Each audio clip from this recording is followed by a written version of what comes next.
بسم اللہ الرحمن الرحیم۔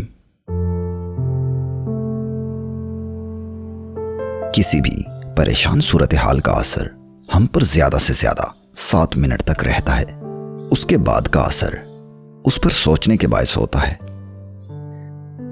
اگر آپ اپنے مقصد دوسروں کو وقت سے پہلے بتائیں گے تو آپ کی موٹیویشن کم ہو جائے گی اور آپ کی کامیابی کے چانس اتنے ہی کم رہ جائیں گے۔ اگر آپ چھوٹی چھوٹی باتوں پر غصہ کرتے ہیں تو آپ توجہ چاہتے ہیں۔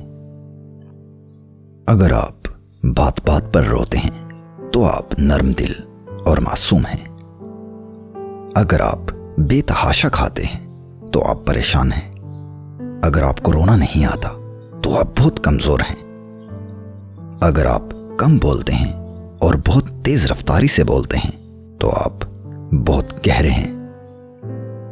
نفسیات کے مطابق جب آپ بہت ہنستے ہیں، وہ بھی فضول باتوں پر، تو آپ اندر سے خالی ہیں۔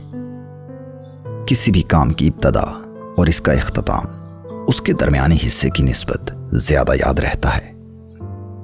بچوں کا کاغذ پر آڑی ترچھی لکیریں کھینچنا ان کے ذخیرہ الفاظ کا اظہار ہوتا ہے۔ بات کرنے کے دوران اگر سامنے والا بار بار چہرہ اور آنکھیں پھیرے اور جسم کو حرکت دے تو یقین کر لیجئے کہ وہ آپ سے ایگری نہیں کر رہا۔ اگر آپ کے گھر میں لڑائی جھگڑا معمول کی بات ہے تو یقین کر لیں کہ آپ کا بچہ ذرا سی بات پر ڈرنے لگے گا اور عدم تحفظ کا شکار ہوگا۔ اگر آپ کا بچہ زیادہ دیر سوتا رہتا ہے تو وہ اعصابی کمزوری میں مبتلا ہو سکتا ہے۔ اگر آپ سیدھی لائن میں بآسانی نہیں چل سکتے تو یقین کیجئے آپ قوت سماعت میں کسی خرابی کا شکار ہیں۔ اگر آپ بیٹھے بیٹھے بلا وجہ ہاتھ پاؤں ہلاتے رہتے ہیں تو آپ ذہنی انتشار کا شکار ہیں۔